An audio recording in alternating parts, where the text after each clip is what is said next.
તો આજે ઘરે તો મિત્રો તો હું સવારે નાસ્તો કરીને પાછો મોડા સુધી સૂઈ ગયો.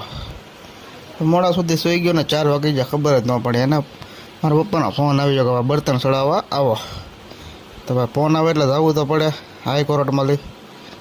પછી અમે એક ટેમ્પો ભરવા. તો જો બર્તનનો ટેમ્પો ભરાઈ ગયો છે અમારે. અને આ ભાઈ બાંધે છે દોરી બાંધીને હવે ઘર તરફ પોગી ગયા છે. જો આ અમારું ઘર છે અને આ બર્તન ઠલવવાના છે. પછી બર્તન ઠલવીને મેં આજે આવીને પાણીપુરી ખાધી ફર્સ્ટ ક્લાસ અમારા કારિયાની. કેમ કે 2 વર્ષથી પાણીપુરી ખાધી નથી એટલે એનો ટેસ્ટ કર્યો. નાને પણ પાણીપુરી ખવડાવી મેં, છોકરા હતા 2. પછી તો ગણપતિનો 7મો દિવસ હતો એટલે મેં વિડીયો બનાવ્યો. પછી કેમ કે બધા એને બનાવ્યા એટલે બનાવવો તો પડે. એટલે હાલ અહીંયા તો ગોરદાદા બદલી ગયા આજે. તો જુઓ તમે પણ ગણપતિ બાપાના દર્શન કર્યો અને કમેન્ટમાં લખજો કે તમે ક્યાંથી જુઓ છો. જય ગણપતિ.